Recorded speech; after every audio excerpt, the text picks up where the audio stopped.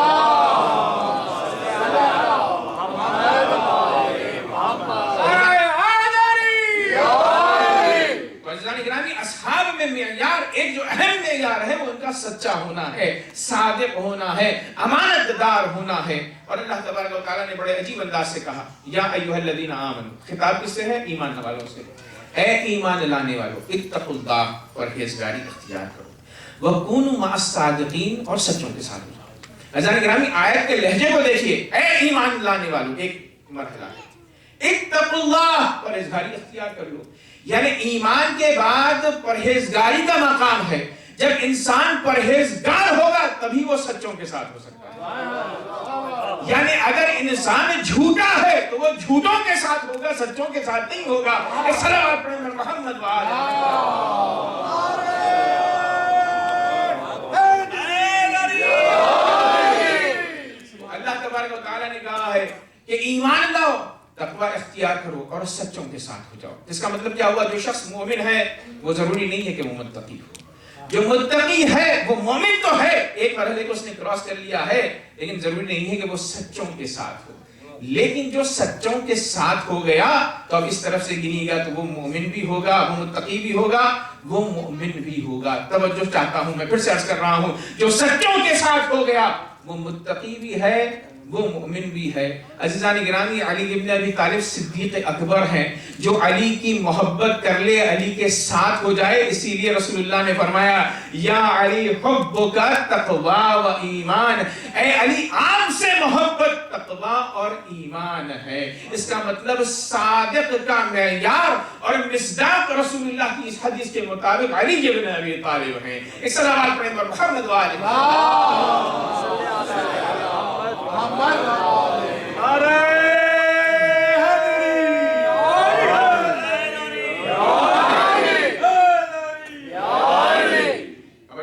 یہاں پر ایک اخلاقی بات عرض کرتا چلوں. جو سچوں کے ساتھ ہے تو اس کے پاس کون کون سی ڈگریاں ہیں؟ وہ پرہیزگار ہے، وہ مومن ہے. اب اگر کوئی شخص یہ کہتا ہے میں اہل بیت جیسے سچوں کے ساتھ ہوں، اس کا مطلب قرآن کی روشنی میں اسے متقی بھی ہونا چاہیے، اسے مومن بھی ہونا چاہیے. توجہ کا طالب ہوں.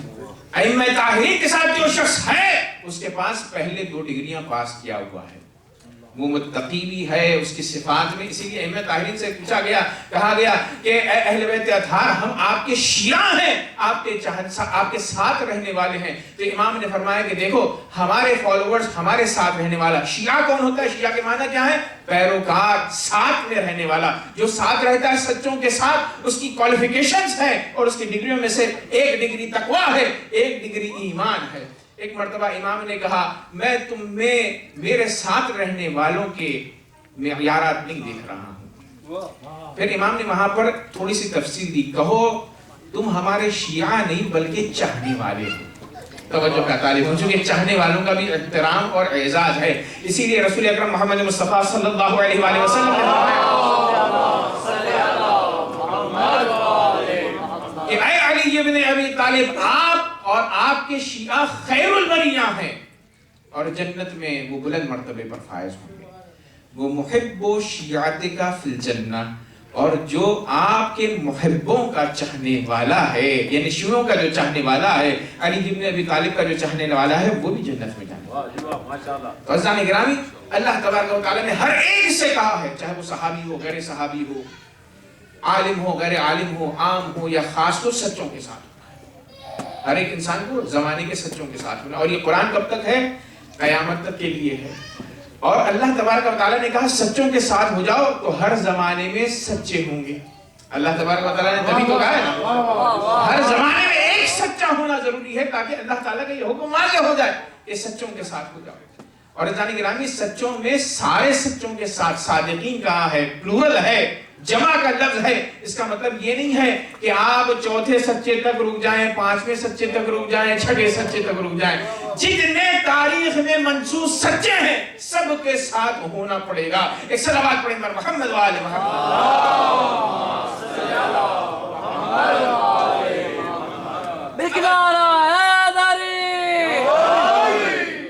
اب اللہ تعالیٰ نے کہا سچوں کے ساتھ ہو جاؤ، تو مسلمانوں نے کہا سب میں بڑھ کے اصحاب رسول اللہ نے ہم بھی سچے ہیں، ہم بھی سچے ہیں، ہم بھی سچے ہیں، سب نے دعویٰ کیا ہم سچے ہیں.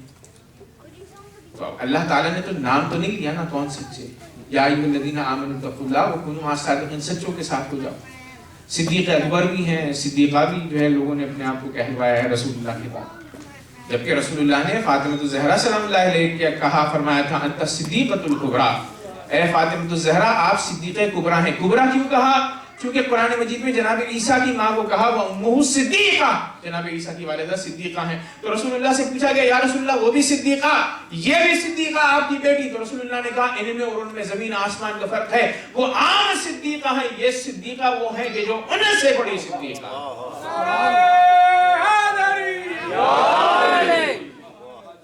اسی لیے صدیقۃ الکبریٰ فاطمہ الزہرا سلام اللہ علیہ کو کہا گیا. لیکن رسول اللہ کی ایک زوجہ نے بھی اپنے آپ کو یہ ٹائٹل منسوب کیا، کہا ہم صدیقہ ہیں. رسول اللہ نے علی ابن ابی طالب کو کہا اے علی آپ صدیق اکبر ہیں، تو وہ بھی ایک صحابی نے کہا ہم صدیق اکبر ہیں. فاروق اعظم یہ علی ابن ابی طالب کے القاب تھے. تو اب تاریخ میں یہ کہا گیا سچوں کے ساتھ ہو جاؤ، تو سچے ہونے کا کلیم بہت سارے اصحاب کر رہے ہیں. تو آپ کو یہ دیکھنا پڑے گا، اینالائز کرنا پڑے گا کہ کون سا صحابی کتنا سچا تھا. اور عزیزان گرامی اللہ کا جو معیار ہے سچائی کا وہ بڑا عظیم معیار ہے. ہم سچ کسے کہتے ہیں؟ جو 100% میں سے 80 مرتبہ سچ بول دے ہم اسے سچا کہتے ہیں. 20 مرتبہ اگرچہ اس نے جھوٹ بکا ہو لیکن ہم کہتے ہیں بھئی 80% تو بندہ جنوین ہے، سچا ہے. لیکن اللہ تعالیٰ جب کسی کو صادق کہتا ہے تو وہ 100% صادق ہوتا ہے.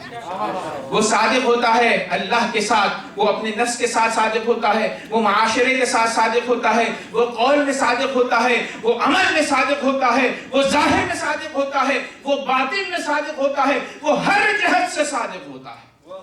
تب آئیے دیکھیے تاریخ میں ہر جہت سے کون سچا ہے. ہم نے پہلے خلیفہ مسلمانوں کے ان کی زندگی کو دیکھا تو وہ قول میں سچے نہیں تھے. کیوں قول میں سچے نہیں تھے؟ کیونکہ انہوں نے رسول اللہ کی طرف ایک حدیث کو منسوب کیا کہ جس کے جھوٹے ہونے کو کسی ایرے غیرے نے ثابت نہیں کیا بلکہ فاطمہ الزہرا سلام اللہ علیہا نے ثابت کیا. پہلے خلیفہ نے کیا کہا؟ انہوں نے کہا نحن معاشر الانبیاء لا نورث. میں نے رسول اللہ سے سنا ہے کہ فدق کے معاملے کو لے کر بیوی سے کہا کہ رسول اللہ نے فرمایا ہے کہ ہم پیغمبران میراث مالی نہیں چھوڑتے. تو بیوی نے کہا یہ جو حدیث کہہ رہے ہو یہ جھوٹ ہے، قولی جھوٹ ہے. کیوں جھوٹ ہے؟ قرآن مجید میں آیت ہے وَوَرِثَ سُلَيْمَانُ داؤد، جناب سلیمان نے داؤد سے میراث پائی. تو ایک نبی دوسرے نبی کو میراث پہنچا سکتا ہے، تو میں فاطمہ الزہرا اپنے بابا سے فدق کو میراث میں کیوں حاصل نہیں کر سکتی ہوں؟ ایک صلوات پڑھیں محمد و آل محمد.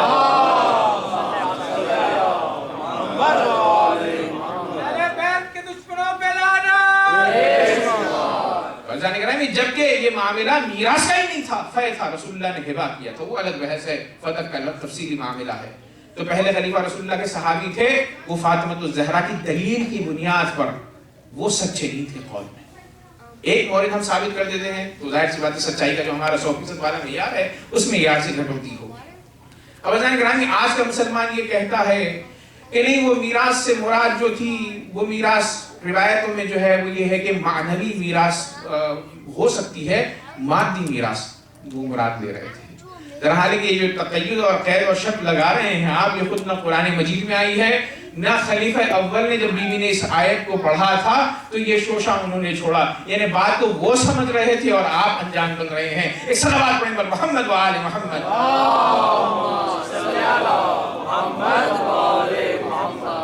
پہلے خلیفہ قول میں سچے ثابت نہیں ہوئے، صادق نہیں ہوئے، جو معیار صداقت ہے 100% والا. دوسرے خلیفہ وہ ایمان میں جو رسول اللہ پر انہوں نے کہا آمنت باللہ و رسولہ، وہ سچے نہیں تھے. کیوں نہیں تھے؟ اس لیے کہ صلح حدیبیہ میں انہوں نے کہا رسول اللہ کی رسالت پر مجھے ایسا شک ہوا کہ ایسا شک پہلے کبھی نہیں ہوا. یعنی پتہ یہ چلتا ہے کہ وہ شک کرتے آ رہے تھے، لیکن یہ جو شک ہے ایمان میں اس کا میجرمنٹ بہت زیادہ ہے، بہت بڑا شک ہے. فضان گرامی ایمان کیا ہے؟ ایک صداقت ہے، دلی معیار اور پیمانہ ہے، جب اس میں شک آ جائے تو وہ ایمان میں سے صداقت کو وہ ہٹا دیتا ہے، تو لہذا وہ ایمان کے معاملے میں صادق نہیں ہے۔ اور عزیزان گرامی تیسرے خلیفہ وہ بیت المال کی تقسیم میں صادق نہیں تھے، بیت المال انہوں نے صرف اور صرف بنی امیہ کو جو ہے دیا ہے۔ اور جب علی ابن ابی طالب کو آپ دیکھیں تو ایک مرتبہ جناب عقیل آئے اور آنے کے بعد کہا اے علی ابن ابی طالب، دو روایتیں ہیں، ایک روایت کے مطابق کہا کچھ زیادہ بیت المال سے مجھے دے دیں، علی خلیفہ وقت ہے، اور ایک روایت کے مطابق ہے کہ انہوں نے وقت سے پہلے مانگ لیا تو علی ابن ابی طالب نے آگ کا شعلہ نزدیک کیا، حرارت جیسے محسوس ہوئی، فوراً جناب عقیل نے ہٹا دیا، کہا کہ اے عقیل تم مجھے عدالت کو چھوڑنے کی دعوت دیتے ہو، اور یاد رکھو علی ابن ابی طالب وہ ہے، خدا کی قسم ساری کائنات علی کو دے دی جائے اور یہ کہا جائے کہ چونٹی کے منہ سے جو کے دانے کے چھلکے کو ظلمن چھین لے تو ساری دنیا کو ٹھوکر مار دے گا، ذرہ برابر بھی ظلم نہیں کرے گا۔ ایک صلوات پڑھیں محمد و آل محمد۔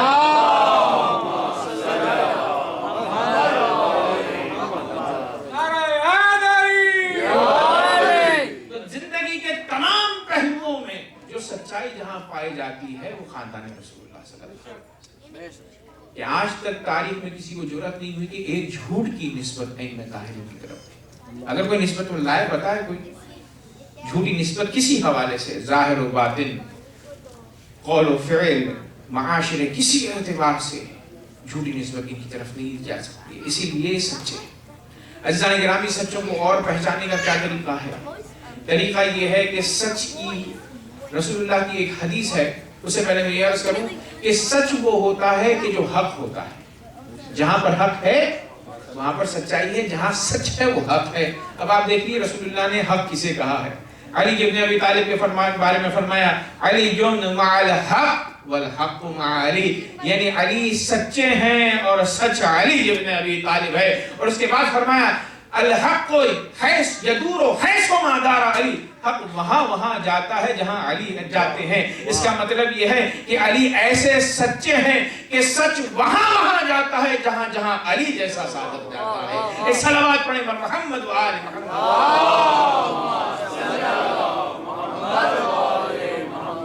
یہ دوسرا طریقہ ہے سچے کو سمجھنے۔ تیسرا طریقہ کیا ہے؟ قرآن مجید کی آیت ہے، اللہ تعالیٰ نے سچوں کا نام نہیں دیا ہے، معیارات بتلائے ہیں۔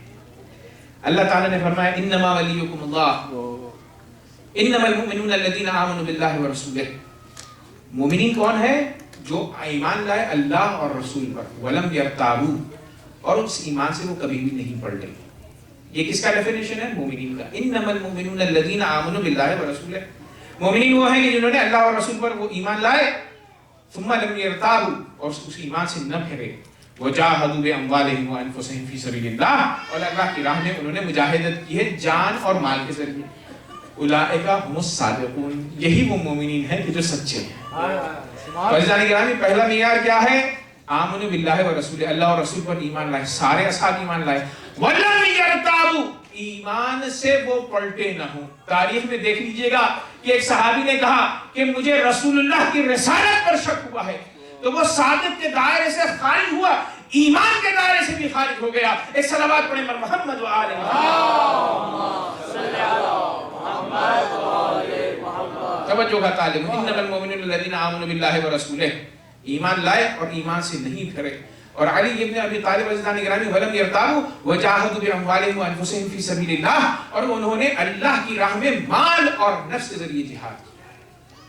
تو عزیزان گرامی جہاد بھی جو پہلے معیار پر، بہترین معیار پر کس نے کیا ہے؟ علی ابن ابی طالب نے کیا ہے۔ کیوں؟ اس لیے کہ یہ وہ لوگ تھے اصحاب رسول اللہ جنہوں نے رسول اللہ پر شک کیا، انہوں نے میدان جنگ کو بھی چھوڑ کر بھاگے ہیں۔ عزیزان گرامی میدان جنگ کو چھوڑ کر جانا گناہ کبیرہ ہے۔ کیوں؟ اس لیے کہ میدان جنگ سے جو اصحاب بھاگے ہیں وہ جنگ سے نہیں بھاگے ہیں بلکہ رسول اللہ جیسے سچے کو چھوڑ کر بھاگے ہیں۔ اسی لیے رسول اللہ نے جب پوچھا احد میں کہ اے علی ابن ابی طالب سب بھاگ گئے تھے آپ بھی چلے جاتے، تو کہا یا رسول اللہ اگر سب کی طرح میں بھی چلا جاتا تو ایمان کے دائرے سے خارج ہو جاتا۔ ایک صلوات پڑھیں محمد و آل محمد۔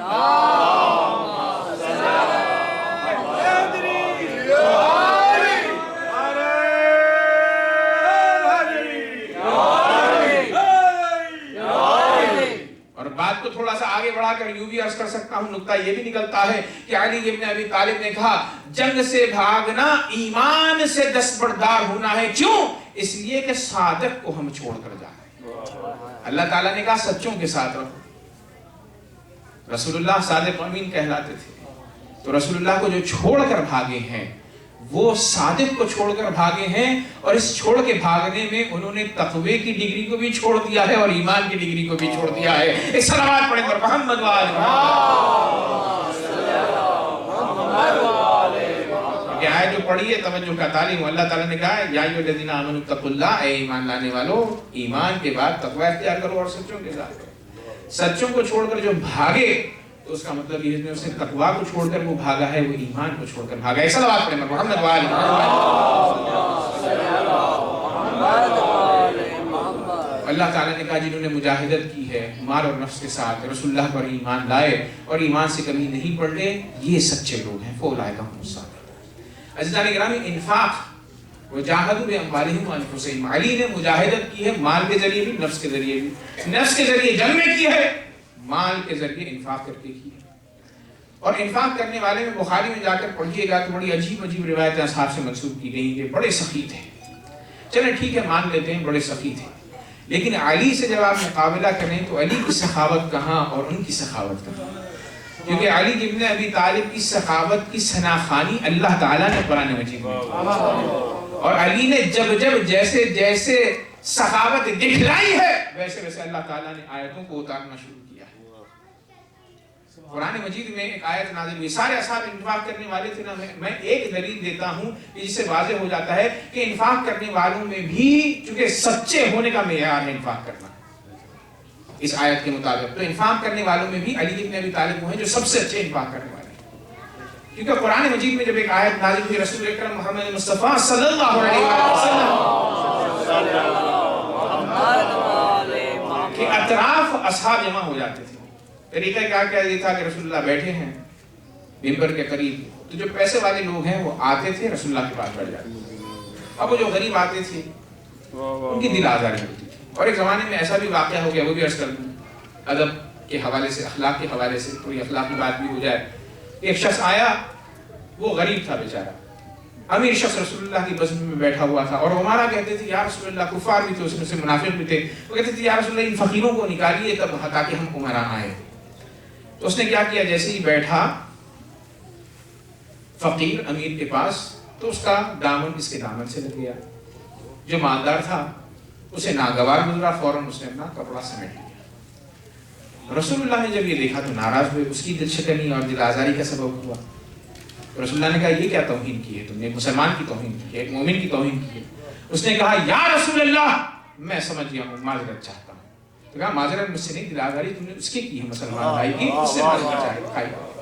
اس نے کہا میں تم سے معذرت خواہی کرتا ہوں، مجھے بخش دو. اگر تمہارا دل نہیں مانتا کہ تم مجھے بخش دو تو میں سارا مال تمہارے حوالے کر دیتا ہوں. تو اس فقیر بیچارے نے یہ کہا کہ مجھے وہ مال نہیں چاہیے جو تجھ جیسا متکبر مال سے بناتا ہے، جہاں میں نے تجھے ایسے ہی بخش دیا. صلوات پڑھیں پر محمد وآل محمد. اسی لیے عزیزان گرامی علم افضل ہے، مال افضل نہیں. مولا المومنین نے بتلایا. اور جب خوارج آئے تو تفصیلی محل بحث ہے، اس کو کسی اور وقت ہم بیان کریں گے کہ 5-10 خوارج آئے تھے مولا علی کے پاس، انہوں نے سوال کیا تھا کہ علم افضل ہے علی یا مال افضل ہے؟ تو مولا علی نے فرمایا تھا کہ علم مال سے افضل ہے. اس کی وجہ یہ ہے کہ مال اکثر انسان کو متکبر بنا دیتا ہے اور علم انسان کو متواضع بناتا ہے. اور امام نے یہ بتلا دیا کہ اگر عالم ہمبل نہیں ہے تو اس کا مطلب اس نے علم سے صرف اور صرف لفاظی کے علاوہ کچھ نہیں سیکھا ہے. تو یہ بات یاد رکھیے گا کہ علماء جو منبر پر آ رہے ہیں تو ام طاہرین نے فرمایا، مولا علی نے فرمایا کہ انسان کو ہمبل ہونا چاہیے، کیونکہ تکبر انسانوں میں دوری پھیلاتا ہے، نزدیکیاں نہیں لے کر آتا ہے. صلوات پڑھیں پر محمد وآل محمد.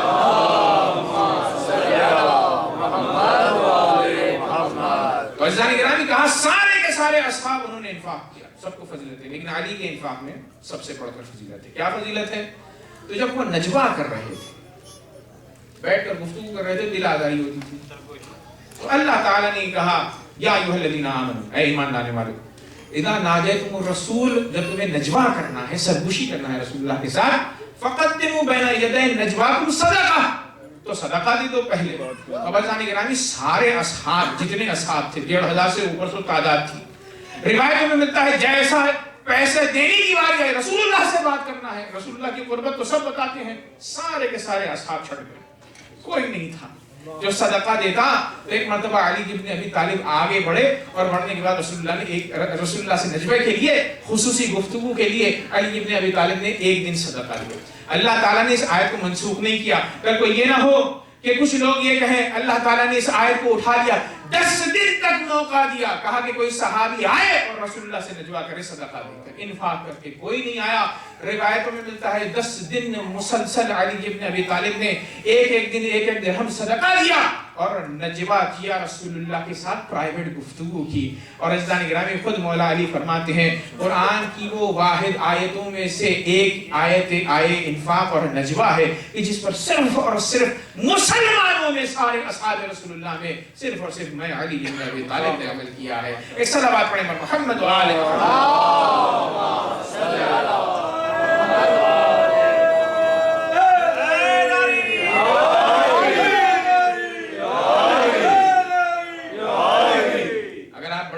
کرنے والے ہیں، جیسے کہ وہ آیت جب نازل ہوئی، علی ابن ابی طالب نے رکوع میں انگوٹھی دی، انما ولیکم اللہ ورسولہ والذین آمنوا الذین یقیمون الصلاۃ ویؤتون الزکاۃ وہم راکعون.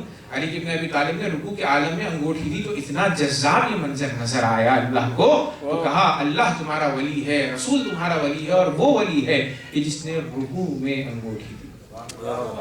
تو علی ابن ابی طالب نے انگوٹھی دی تو دوسرے لوگوں نے بھی سائل کو بلا بلا کر نماز میں انگوٹھی دینا شروع کر دیا.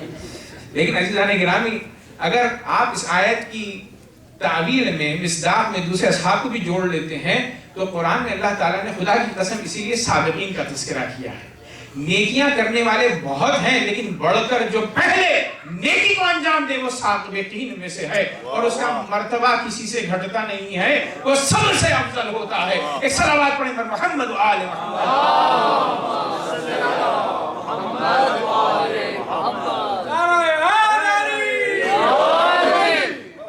علی ابن ابی طالب نے بڑے عجیب انداز سے انفاق کیا. اللہ تعالیٰ نے سراہا ہے الذین ينفقون اموالهم باللیل والنہار. کچھ لوگ ہیں، پلورل والا استعمال کیا ہے لفظ، کچھ لوگ ہیں کہ جو انفاق کرتے ہیں. پلورل والا کیوں استعمال کیا؟ کسی کو احترام دینا ہو تو عربی زبان میں پلورل لفظ استعمال کیا جاتا ہے. الذین ينفقون اموالهم باللیل والنہار. کچھ لوگ ہیں کہ جو رات میں انفاق کرتے ہیں اور دن میں انفاق کرتے ہیں، سرا وعلانیہ، چھپا کر اور دکھلا کر. فَلَهُمْ أَجْرُهُمْ عِنْدَ رَبِّهِمْ، ان کے لیے اللہ کے نزدیک اجر ہے. وَلَا خَوْفٌ عَلَيْهِمْ وَلَا هُمْ يَحْزَنُونَ، نہ ان کے لیے خوف ہے نہ ان کے لیے حزن ہے. اجر ہے، نہ خوف ہے نہ حزن ہے. عزیزان گرامی روایتوں میں ملتا ہے کہ مولا علی نے ایک مرتبہ رات میں اور ایک مرتبہ دن میں اور ایک مرتبہ دکھلا کر کیوں؟ ریاکاری کے لیے نہیں. بعض وقت ہم سینٹر کو کسی جگہ پیسہ دینا چاہتے ہیں، سب کو اعلان کرتے ہیں 1000 2000 ہم نے دے دیا ہے، ڈونیشن دے دیا ہے. لیکن علی ابن ابی طالب اگر بتلا کر دے رہے ہیں تو وہاں پر مقصد کیا ہے؟ مقصد یہ ہے کہ دوسرے بھی سیکھیں. سرم و علانیہ، چھپا کر دینا کس لیے؟ اس لیے کہ مولا علی بتا رہے ہیں کہ چھپا کر اللہ کی راہ میں دو تاکہ تمہیں کبر اور غرور میں تم مبتلا نہ ہو جاؤ. گرامی 4 انداز سے علی ابن ابی طالب نے جب دیا تو اللہ تبارک و تعالیٰ نے اس آیت کو نازل فرمایا. اور اللہ تعالیٰ نے کہا فرمایا وَلَا خَوْفٌ عَلَيْهِمْ وَلَا هُمْ يَحْزَنُونَ. علی کا انفاق وہ ہے کہ جس میں حزن نہیں ہے. توجہ کا طالب ہو. عزیزان گرامی اگر آپ بعض وقت آپ سے آ کر ڈونیشن لیا جائے اور بڑی مقدار ہو تو بعض وقت انسان خوشی سے دیتا ہے، نفسانی حالت میں کسی کو پوائنٹ نہیں کر رہا ہوں، میں چلے اپنی طرف اس بات کو لے لیتا ہوں کہ اگر کوئی مجھ سے ڈونیشن مانگے تو بعض وقت تنگی کے عالم میں انسان ڈونیشن دے دیتا ہے لیکن یہ کہتا ہے کہ بھئی یہ پیسہ اگر میرے پاس ہوتا تو میں اسے کچھ کام کر لیتا. تو دے تو دی ہے ڈونیشن لیکن حزن ہے. لیکن اللہ تعالیٰ نے فرمایا علی نے جب پوری اپنی کائنات جو کچھ علی کے پاس تھا جب بھی علی ابن ابی طالب نے دیا ہے تو علی ابن ابی طالب نے دیتے وقت کبھی اپنے دل میں حزن نہیں رکھا. تو یہ انفاق کی باطنی کرامت ہے جو علی ابن ابی طالب سے ہمیں سیکھنے کو ملتی ہے. ایک صلوات پڑھیں محمد وآل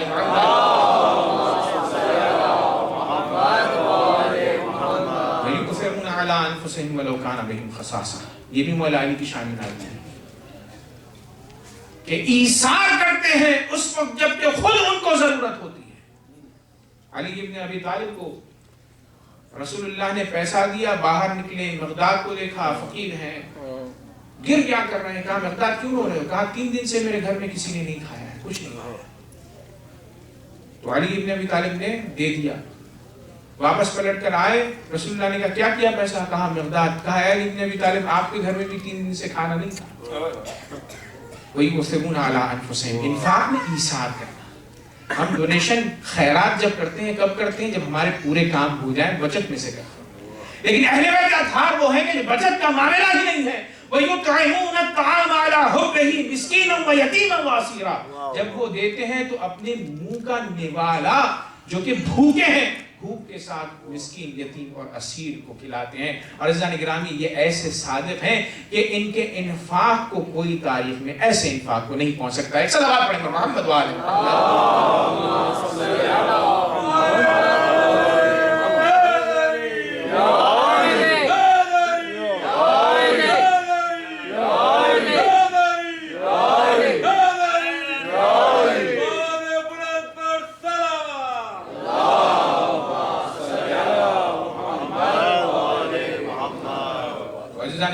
وہ لوگ کے جو مجاہدت کرتے ہیں جان اور مال کے ذریعے، جو ایمان لاتے ہیں، ایمان سے نہیں پھرتے ہیں، وہی سچے ہیں. یعنی علی جیسا سچا اس آیت کا مصداق ہے، اور علی کی آل اس آیت کی مقدار ہے، مصداق ہے. تو ایسے صادقین کے ساتھ ہونا ہمارے اوپر واجب ہے. صلوات پڑھیں محمد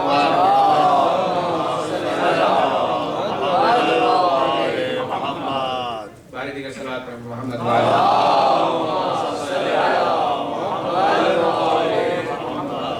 عزیزان گرامی. اور صادق کو سمجھنے کا معیار کیا ہے؟ معیار قرآن مجید میں واضح ہے کہ جب رسول اللہ نے نجران کے مسیحیوں سے گفتگو کی، فمن حاجک فیہ من بعد ما جاءک من العلم فقل تعالوا ندعو ابنانا وابناءکم.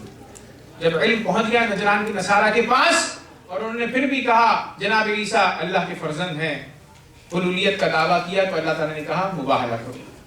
تم اپنے بیٹوں کو لاؤ، ہم اپنے بیٹوں کو لاتے ہیں. تم اپنے نفسوں کو لاؤ، ہم اپنے نفسوں کو لاتے ہیں. تم اپنی عورتوں کو لاؤ، ہم اپنی عورتوں کو لاتے ہیں.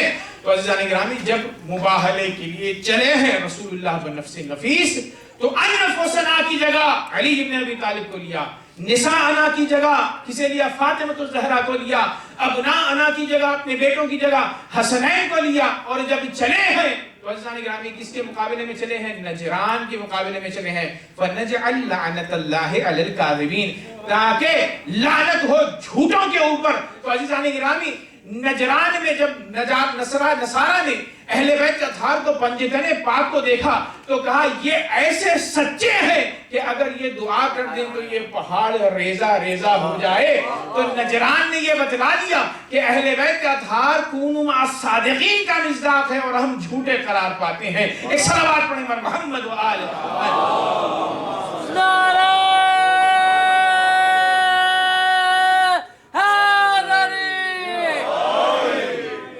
واضح ہو گیا یا ایھا الذین آمنوا اتقوا اللہ وکونوا مع الصادقین. سچوں کے ساتھ ہو جاؤ. یعنی مباہلے میں جو سچے گئے تھے، چونکہ جو سچے گئے تھے فَنَجْعَلْ لَعْنَةَ اللَّهِ عَلَى الْكَاذِبِينَ، جھوٹوں پر لعنت کے لیے. تو جھوٹوں کا مقابل گروہ کیا ہوتا ہے؟ سچا گروہ ہوتا ہے. تو مباہلہ ایک وہ واقعہ ہے جس سے ہمیں پے کرے سچائی اور سچوں کے بارے میں کلی طور پر علم حاصل ہوتا ہے. ایک صلوات پڑھیں محمد و آل محمد.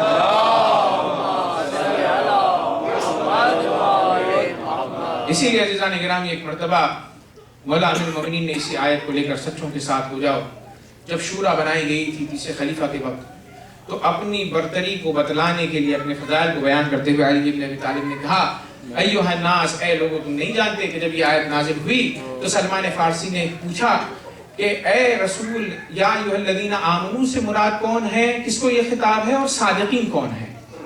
کہ مومنین سے کہا جا رہا ہے کہ سچوں کے ساتھ ہو جاؤ.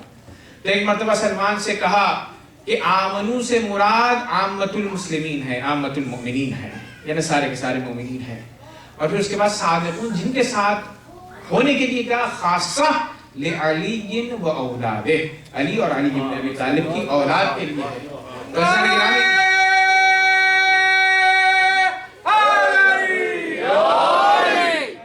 علی اور آل علی کے بارے میں یہ جب سلمان کی اس روایت کو کوٹ کیا ہے مولانا المومنین نے شورای 6 نفران نے، تو سب نے قبول کیا ہاں علی بن ابی طالب کی آیت آپ کی شان میں نازل. تو علی بن ابی طالب نے کہا رسول اللہ نے کہا سچوں کے ساتھ ہو جاؤ. اس روایت کو بیان کرنے کا مقصد کیا تھا کہ خلیفہ اب تمہیں چاہیے کہ تم مجھے چنو اور یہ بتلاؤ کہ تم سچوں کے ساتھ ہو.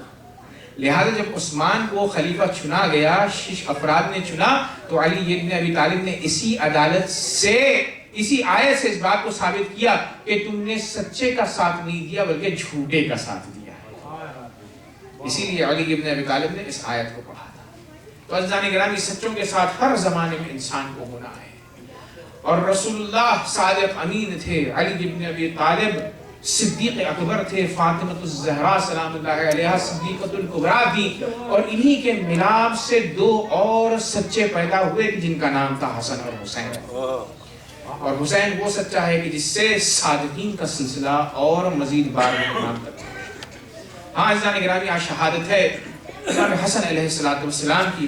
میں یہ چاہتا ہوں کہ تھوڑے سے فضائل میرے مولا امام حسن کے بھی ہو جائے. امام حسن وہ ہیں، بڑی عجیب بات ہے کہ امام حسن کی شہادت رسول اللہ کی شہادت ایک دن ہے. اس کی وجہ میں نے جب سوچی ہے تو شاید یہی وجہ ہوگی کہ روایتوں میں ملتا ہے کہ جیسے ہی امام حسن پیدا ہوئے اور پروان چڑھ رہے تھے تو دیکھنے والوں نے یہ دیکھا کہ جناب امام حسن کا نصف بالائی حصہ یعنی چہرے سے دھڑ تک رسول اللہ سے شبیہ ترین فرد تھے. شاید ہو سکتا ہے یہی وجہ ہے کہ آپ کی شہادت بھی رسول اللہ سے ہوئی. اور عزیزان گرامی، نصف پائنتی حصہ امام حسین کا رسول اللہ سے ملتا تھا. اور عزیزان گرامی، امام حسین کا چہرہ تو رسول اللہ سے نہیں ملتا تھا، لیکن اس کی بھرپائی کیسے ہوئی؟ جناب علی اکبر کے ذریعے ہوئی. کہ کربلا کے میدان میں جب علی اکبر مقتل کی طرف جا رہے تھے تو امام نے حدیثاً اس بات کو کہا ہے، اللہم کن انت الشہید علیہم، خدایا تو گواہ رہنا، فقد برز الیہم غلاما، کہ دشمن کی طرف اب وہ جوان جا رہا ہے، اشبہ الناس، کہ جو شبیہ ترین فرد ہے، خلقاً و منطقاً برسولہ، خلقاً و خلقاً، خلقت میں اور اخلاق میں، و منطقاً یعنی گفتار میں. یعنی علی جون الاکبر رسول اللہ سے شبیہ تھے، صرف صورت میں نہیں بلکہ گفتار میں، کردار میں، اور منطقاً جب کلام کرتے تھے تو لوگ یہ سمجھتے تھے رسول اللہ کلام. خلقاً و خلقاً و منطقاً برسولہ. تو عزیزان گرامی، امام حسن شبیہ ترین فرد تھے، اور امام حسین کی آل میں سے علی بن الاکبر شبیہ ترین فرد تھے رسول اللہ کے. روایتوں میں ملتا ہے عزیزان گرامی، یہ 2 سردار جو ہیں حسن اور حسین، یہ وہ بچے ہیں کہ جن کے بارے میں رسول اللہ نے کہا الحسن والحسین سیدا شباب اہل الجنہ. اور آپ نے ابھی فضائل میں آغا نے پڑھا ہے حسن کا مصغر حسین ہوتا ہے. عزیزان گرامی، ان دونوں کے نام رسول اللہ نے ہارون کے 2 فرزند کے نام پر رکھے تھے، شبر و شبیر. اور ایک ہی جن کی شہادت ہوئی ان کا نام تھا محسن، جناب ہارون کے بیٹے کا نام تھا مشبر. اور عزیزان گرامی، رسول اللہ نے ان کے نام کیوں رکھے؟ وہ ایک طویل روایت ہے جس میں رسول اللہ نے فرمایا یا علی انت منی بمنزلۃ ہارون من موسیٰ، کہ اے علی آپ کو مجھ سے وہی نسبت ہے کہ جو ہارون کو موسیٰ سے تھے. الا انہ لا نبی بعدی، مگر یہ کہ میرے بعد کوئی نبی نہیں ہے. ولو کان لکنتہ، اگر میرے بعد کوئی نبی ہوتا تو اے علی آپ ہوتے. تو کیا نسبت تھی؟ تو آئیے قرآن کو دیکھتے ہیں ہارون اور موسیٰ کے درمیان. وَلَقَدْ آتَيْنَا مُوسَى الْكِتَابَ وَجَعَلْنَا أَخَاهُ هَارُونَ وَزِيرًا. ہم نے ہارون کو وَلَقَدْ آتَيْنَا مُوسَى الْكِتَابَ، ہم نے موسیٰ کو کتاب عطا کی، اور ان کے بھائی وَجَعَلْنَا أَخَاهُ یعنی ان کے بھائی ہارون کو وزیر ہم نے بنایا. ٹھیک ہے، تو کیا رشتہ تھا جناب ہارون کا موسیٰ سے؟ بھائی تھے، وزیر تھے. اور اس کے بعد یا ہارون اخلفنی فی قومی، خود جناب موسیٰ نے کہا ہے ہارون سے کہ میرے بھائی ہارون تم میرے خلیفہ بن جاؤ. تو 3 نسبتیں ہیں قرآنی اعتبار سے. بھائی کی نسبت ہے، وزیر کی نسبت ہے اور خلیفہ کی نسبت ہے۔ تو رسول اللہ نے جو یہ فرمایا کہ اے علی آپ کو مجھ سے وہی نسبت ہے کہ جو ہارون کو موسیٰ سے تھی، تو قرآن اس حدیث کا انٹرپریٹیشن کرتے ہوئے کہتا ہے کہ علی قرآن کی روشنی میں جس طرح ہارون موسیٰ کے وزیر، خلیفہ اور بھائی تھے، علی ابن ابی طالب بھی بھائی ہونے کے ساتھ ساتھ وزیر بھی ہوں گے اور رسول اللہ کے خلیفہ بھی ہوں گے۔ اس صلوات پڑھیں پر محمد و آل محمد۔ اور یہی وجہ ہے، یہی وجہ ہے کہ رسول اللہ نے اس نسبت کو محکم کیا، بتلایا کہ وہی نسبتیں ہیں جو وہاں پر تھیں۔ تو جناب ہارون کے بیٹے کا نام شبر و شبیر و مشبر۔ جب پیدا ہوئے حسن اور حسین جناب محسن، تو رسول اللہ نے کہا یہ تو عبرانی زبانیں ہیں، ہم تو عربی بولتے ہیں، تو کہا اس کا ایکویلنٹ حسن اور حسین اور محسن ہے۔ عزیزان گرامی، رسول اللہ نے امام حسن کو پوری زندگی کہا یہ میرے بیٹے ہیں، یہ میرے بیٹے ہیں کہا۔ لیکن آج تک مسلمان تاریخ میں یہ کہتا ہے، آج کا مسلمان بھی ضلالت یہ کرتا ہے کہ وہ یہ کہتا ہے کہ یہ علی کی آل ہے، رسول کی آل نہیں۔ دشمنی اہل بیت میں تاریخ میں ملتا ہے کہ ایک مرتبہ امام موسیٰ کاظم علیہ السلام سے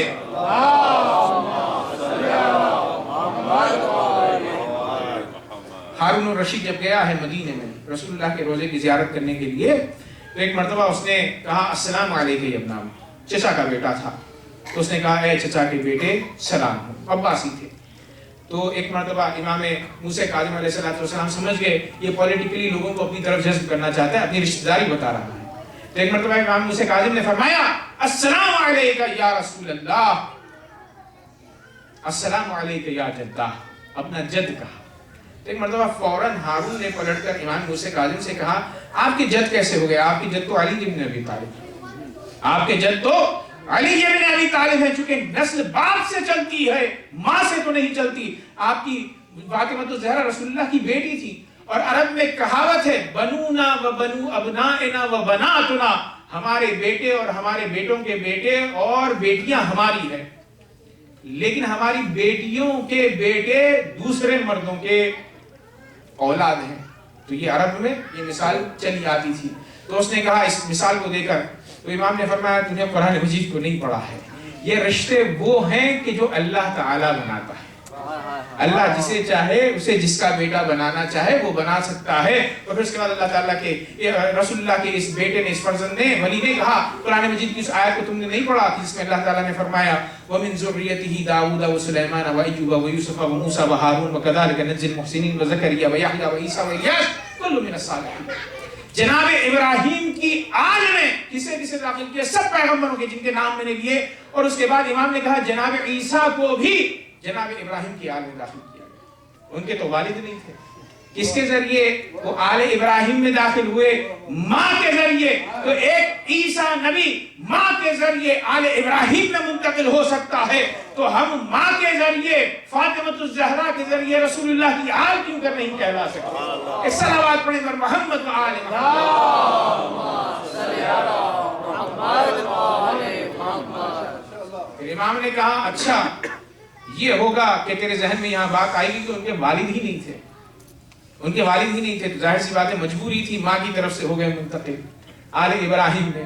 تو کہا ایک دلیل دیتا ہوں، جب آئے مباہلہ نازل ہوئی تو اللہ کے رسول نے ابناءنا، لفظ کیا ہے؟ ابناءنا، پوتے نہیں ہیں، نواسے نہیں ہیں، لفظ استعمال جو کیا اب تم اپنے بیٹوں کو لاؤ، ہم اپنے بیٹوں کو لاتے ہیں۔ تو عزیزان گرامی، بیٹوں کا انٹرپریٹیشن جو رسول اللہ نے عملی طور پر کیا ہے وہ حسنین علیہم السلام ہے، یعنی قرآن کی روشنی میں قرآن کہہ رہا ہے کہ حسنین علیہم السلام صلب علی سے ابن ابی طالب سے ہیں، لیکن بیٹے ہیں رسول اللہ صلی اللہ علیہ وسلم۔ ایک صلوات پڑھیں پر محمد و آل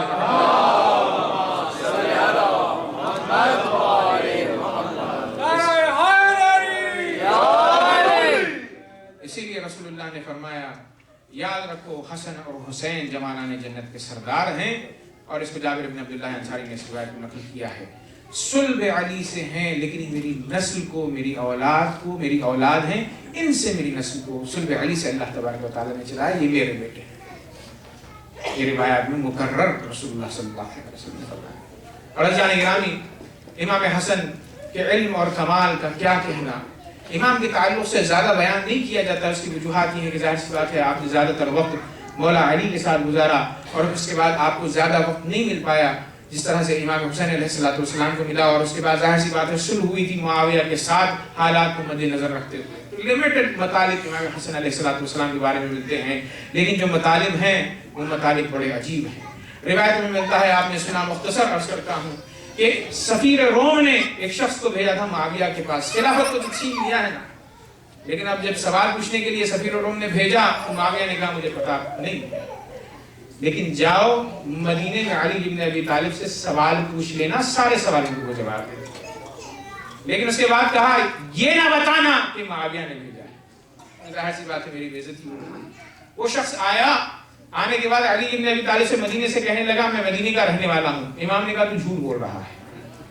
علی بن ابی طالب وہ ہے کہ جس سے جب پوچھا گیا، لوگوں سے جس نے سوال جب پوچھا تھا کہ سلونی سلونی، تو لوگ عجیب و غریب سوال پوچھ رہے تھے۔ ایک شخص نے اٹھ کر پوچھا کہ بتا جبرائیل کہاں ہے، تو علی بن ابی طالب نے داہنی طرف دیکھا، بائیں طرف دیکھا، آگے پیچھے دیکھا، پیچھے دیکھا، اور خود فرماتے ہیں ساتوں آسمان کی طرف دیکھا اور ساتوں زمین کی طرف دیکھا، اور دیکھنے کے بعد سامنے اس شخص سے کہا انت جبرائیل، اے شخص تو ہے کہ جو جبرائیل ہے۔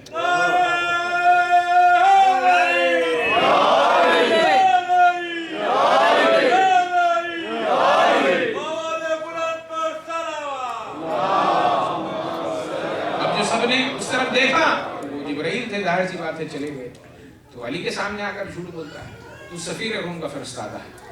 تو امام نے ظاہر سی بات ہے جھوٹا تھا، اس کی پینلٹی اور اس کی سزا میں اور فضیلت امام حسن کو بتلانے، دونوں اس کے گوشے ہو سکتے ہیں۔ امام نے کہا سوال امام حسن سے پوچھ، تو امام حسن سے سوال پوچھنا چاہتا تھا، تو چونکہ جھوٹ بولا تو امام نے بھی وہاں پر جھوٹے کے ساتھ جھوٹے الگ انداز سے برتاؤ کیا۔ امام نے کہا تجھے سوال پوچھنے کی ضرورت نہیں، یعنی کیا کہنا چاہ رہے ہیں، تو جھوٹا ہے، تیرا سوال سننا مجھے پسند نہیں۔ اور پھر امام نے کہا ہم امام وقت ہیں، وہ امام کیسا امام ہو سکتا ہے کہ جس سے سوال پوچھا جائے جب وہ بتائے، ہم وہ امام ہیں کہ جو سوال پوچھنے سے پہلے سب کچھ جانتے ہیں، تیرے فکر میں کیا آنے والا ہے یہ بھی ہمیں پتا ہوتا ہے۔ ایک صلوات پڑھیں پر محمد و آل محمد۔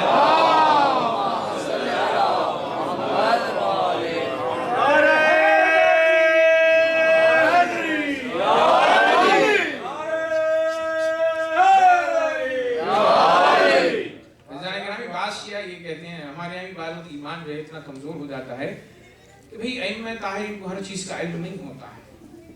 اسکالرز ممبر سے کہتے ہیں بعض وقت، وہ کہتے ہیں نہیں جب وہ چاہتے ہیں تب اللہ تعالیٰ نے بتا دیتا ہے، جیسے کہ پردہ ہے اور اس کے جب وہ چاہتے ہیں اللہ سے ریکویسٹ کرتے ہیں تب اللہ تبارک و تعالیٰ بتاتے ہیں۔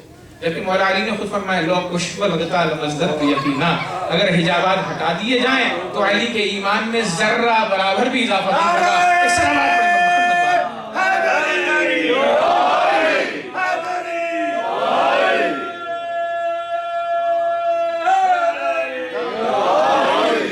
محمد، یہی وجہ ہے کہ جب جنگ صفین میں جناب مالک اشتر تلوار چلا رہے تھے، علی ابن ابی طالب بھی تلوار چلا رہے تھے، شجاع صحابی تھا، ایک مرتبہ جب سارے جنگ تھم گئی، سب کشتے گننا شروع کیے، تو یہاں پر بہادر ہوتے تھے کشتے گنتے تھے، اور کشتے کیسے گنتے تھے، ضربت ہوتی تھی، ضربت کا ایک انداز ہوتا تھا۔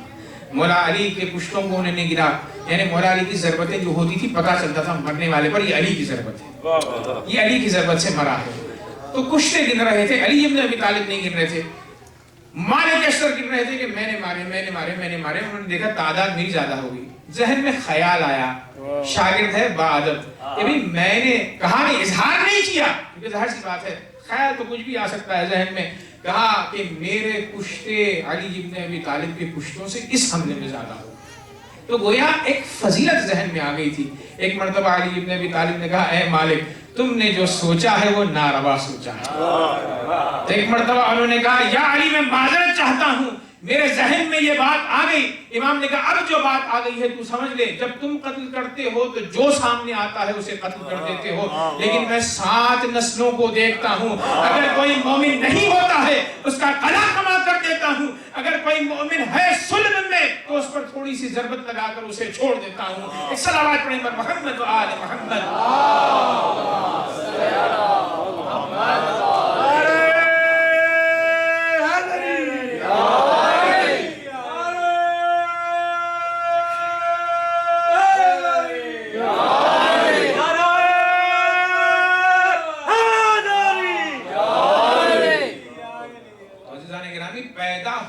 پہلے، محب کے پیدا ہونے سے پہلے 7 نسل میں علی کو اپنے محب کا خیال ہے، مومن کا خیال ہے۔ توجہ کا طالب ہے۔ تو عزیزان گرامی، یہ علی ابن ابی طالب اپنے چاہنے والوں کو کیسے چھوڑ دے گا آتش جہنم کی؟ لیکن ہماری کوشش یہ ہو کہ ہم مومن متقی پرہیزگار بنے، تاکہ مولانا علی جب ہمیں دیکھیں تو فخر کریں۔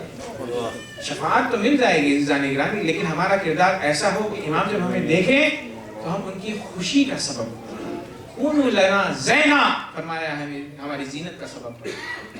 لوگ کہیں کہ ہاں یہ شیعہ علی ابن ابی طالب ہے، ایسا ہے شیعہ علی ابن ابی طالب۔ اور اصحاب امام زمانہ علیہ السلام عزیزان گرامی بڑے عظیم اصحاب ہوں گے، 313 جو اصحاب ہیں وہ خاص اصحاب ہیں، ان کے فضائل تاریخ میں بڑے عظیم فضائل ہیں۔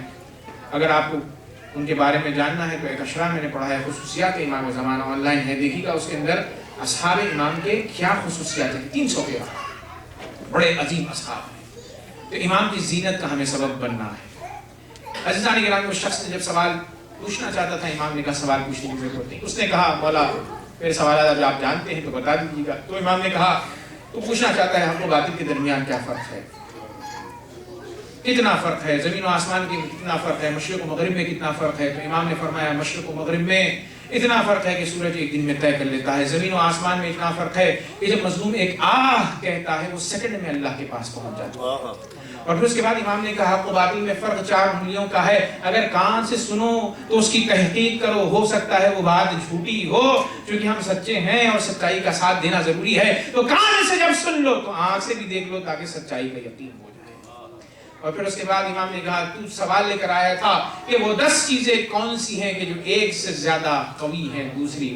امام نے فرمایا اللہ تعالیٰ نے اپنی مخلوقات میں بہت ساری مخلوقات کو خلق کیا ہے، سب سے سخت ترین چیز پتھر ہے، پتھر سے سخت اللہ تعالیٰ نے لوہے کو بنایا ہے کہ جو پتھر کو کاٹ دیتا ہے، پتھر سے سخت اللہ نے آگ کو بنایا ہے کہ جو آگ لوہے کو کاٹ دیتی ہے، پگھلا دیتی ہے، آگ سے سخت اللہ تبارک و تعالیٰ نے کبھی پانی کو بنایا ہے کہ جو آگ کو بجھا دیتا ہے۔ پھر امام نے فرمایا کہ پانی سے قوی چیز ابر ہے کہ جو پانی کو اپنے اندر اٹھا لیتی ہے۔ پھر امام نے کہا ابر سے زیادہ سخت ہوا ہے کہ جو ابر کو اٹھا کر ادھر ادھر لے جاتی ہے مختلف مقامات پر۔ پھر امام نے کہا ہوا سے زیادہ سخت اور قوی وہ فرشتہ ہے کہ جو مالک ہے ہواؤں کے اوپر اللہ کی جانب سے۔ پھر امام نے فرمایا کہ اس فرشتے سے قوی کیا ہے؟ ملک الموت ہے کہ جو اس کی روح کو قبض کر لیتا ہے۔ ملک الموت سے زیادہ قوی کیا چیز ہے؟ موت ہے کہ جو ملک الموت کو آنی ہے۔ پھر اس کے بعد امام نے فرمایا ملک الموت سے زیادہ قوی خود موت ہے کہ جو ملک الموت کو آنی ہے۔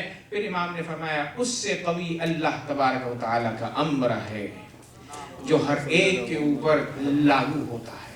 جیسے ہی اس نے اس فضیلت کو سنا کہتا ہے اشہد ان لا الہ الا اللہ اشہد ان محمد رسول اللہ، اور اس کے بعد گواہی اس نے دی کہ یا امام حسن علی ابن ابی طالب آپ ہی حق اور صادقین ہے، آپ کا ساتھ ہونا سچوں کے ساتھ ہونا ہے۔ تو عزیزان گرامی یہ وہ امام ہے کہ جنہوں نے بہت کم وقت گزارا ہے لیکن بڑے ظلم و ستم میں گزارا ہے۔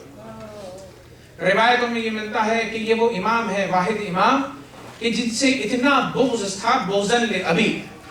امام حسین علیہ السلام نے کربلا میں یہ کہا تھا کہ کس جرم میں مجھے تم قتل کرنا چاہتے ہو؟ تو ایک شخص نے کہا تھا بغضاً لأبی کہ علی کے بغض میں ہم تمہیں قتل کرنا چاہتے ہیں۔ اور وہ علی کا بغض حسن کے ساتھ بھی روا رکھا گیا تھا، میرے مولا کے ساتھ روا رکھا گیا تھا۔ آپ سمجھتے ہوں گے کہ میرے مولا کو ایک مرتبہ زہر دیا گیا، ایک مرتبہ نہیں۔ امام حسن کی مظلومیت آج سنیے گا کہ معاویہ نے 5 مرتبہ مختلف ادوار میں امام حسن کو زہر دلایا تھا، اور اس نے 4 افراد متعین کیے تھے کہ روایت میں ملتا ہے ان سے کہا گیا تھا کہ جہاں تم امام کو اکیلا دیکھو قتل کر دو۔ یہی وجہ ہے کہ امام حسن علیہ السلام زرہ پہنتے تھے اور اسی زرہ کے ساتھ وہ نماز جماعت میں بھی جایا کرتے تھے۔ یہی وجہ ہے عزیزان گرامی جب امام حسن علیہ السلام صحابات کی طرف جا رہے تھے تو ایک مرتبہ معاویہ کے ایک شخص نے کیا کیا، ایک خنجر کے ذریعے جب امام گھوڑے پر سوار تھے امام حسن کے پیر پر ران پر وار کیا، اور وہ خنجر اتنا اندر پیوست ہوا کہ وہ امام کی ہڈی تک پہنچ گیا اور امام تاب نہیں لائے اور گھوڑے سے زمین پر صحابات کی گر پڑے۔ روایت میں ملتا ہے اس زخم سے بھی امام کو جب شفا ملی تو ایک مرتبہ معاویہ نے کہا کہ میں بار بار زہر دینا چاہتا ہوں، میں بار بار قتل کرنا چاہتا ہوں، لیکن امام شہید نہیں ہوتے. تو ایک مرتبہ اس نے 1,00,000 درہم جعدہ بنت اشعث کو بھجوائے مروان کے ذریعے تاکہ امام کا اندرونی طور پر اندر سے قتل کیا جا سکے. عزیزان گرامی، امام حسن کی ملعون زوجہ تھی جعدہ بنت اشعث. روایتوں میں ملتا ہے کہ امام نے سفر کے مہینے میں مسلسل روزہ رکھ رہے تھے. جس دن امام کو زہر پلایا گیا، میرا مولا امام حسن روزے کے عالم میں تھا. اور مظلومیت یہ سنیے کہ اس جعدہ نے زہر کو امام کے دودھ میں ڈالا. اب جو افطار کے لیے امام نے دودھ کو اٹھایا اور اٹھا کر پینے لگے، ابھی گلاس رکھا تھا، پیالہ رکھا تھا، کہ روایت میں ملتا ہے کہ ایک مرتبہ زینب کی طرف رخ کر کے کہا، بہن زینب، یہ کیسا شربت تھا کہ جس نے میرے حلق سے میری ناف تک سارے اعضاء کو اندرونی طور پر پارا پارا کر دیا ہے. روایت میں ملتا ہے کہ امام حسن نے کہا تشت لایا جائے. اب جو امام حسن نے تشت منگوا کر قے کی ہے تو اندرونی پرزے بدن سے باہر نکلنے لگے. ایک مرتبہ جناب سیدہ جناب زینب علیہ مقام سے یہ منظر نہ دیکھا گیا. حسین بلند آواز سے بھائی کی اس مصیبت پر گریہ کرنے لگے. ایک مرتبہ خون کو جب چہرے سے اگلتے ہوئے دیکھا تو امام حسن سے بھائی کا رونا نہیں دیکھا گیا، حسین کا رونا نہیں دیکھا گیا. ایک مرتبہ کہا، اے حسین نرو لا یوم کہ یوم کا یا ابا عبداللہ، اے حسین آپ جیسا مظلوم کوئی نہیں ہوگا، عاشورے کا جیسا دن کوئی دن نہیں ہوگا. اے حسین یہ میری مصیبت کوئی نہیں ہے، میری رسول اللہ کی امت سے 30,000 افراد جمع ہوں گے تو تمہارے بدن کو ٹکڑوں میں اے حسین تقسیم کر دے. اپنے بھائی پر اس طرح گریہ نہ کرو. ہاں عزیزان گرامی، روایتوں میں ملتا ہے ایک مرتبہ امام حسن نے کہا، بھائی یہ تو بتلاؤ کہ میرے چہرے کا رنگ کیسا ہو گیا ہے. امام حسین نے کہا سبز رنگ ہو گیا ہے اے مولا. ایک مرتبہ کہا یہی حدیث معراج ہے کہ سبز رنگ مجھ سے مخصوص ہے، اور اے حسین سرخ رنگ آپ سے منسوب ہے کہ جو کربلا میں تلوار سے قتل کیے جانے کی دلیل ہے. عزیزان گرامی، روایتوں میں ملتا ہے کہ امام حسن کی شہادت واقع ہوئی. امام نے غسل و کفن دیا، تیار کیا. اب عزیزان گرامی، روایتوں میں ملتا ہے اب جو لاشیں کو لے کر چلے ہیں اس طرف سے عائشہ آئی. روایتوں میں ملتا ہے مروان آیا اور آنے کے بعد کہا بقیع میں رسول اللہ کے قریب حسن کو دفنانے نہیں دیں گے، چونکہ عثمان کو یہاں دفنانے نہیں دیا گیا.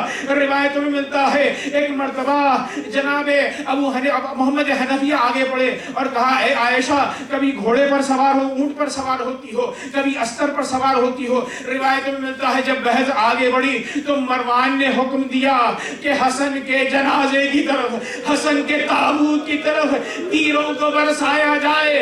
عزیزو، روایتوں میں ملتا ہے کئی ہزار تیر پیوست ہوئے. جب امام حسن کے لاشے کو دفنانے کے لیے لے جایا گیا، اب جو تابوت کو کھولا تو دیکھنے والوں نے دیکھا میرا مظلوم امام حسن وہ امام ہے کہ جس کے تابوت کے کھلنے کے بعد 70 تیر پیوست تھے میرے آقا اور مولا کے بدن. ماتم امام حسن یا حسن.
کرنے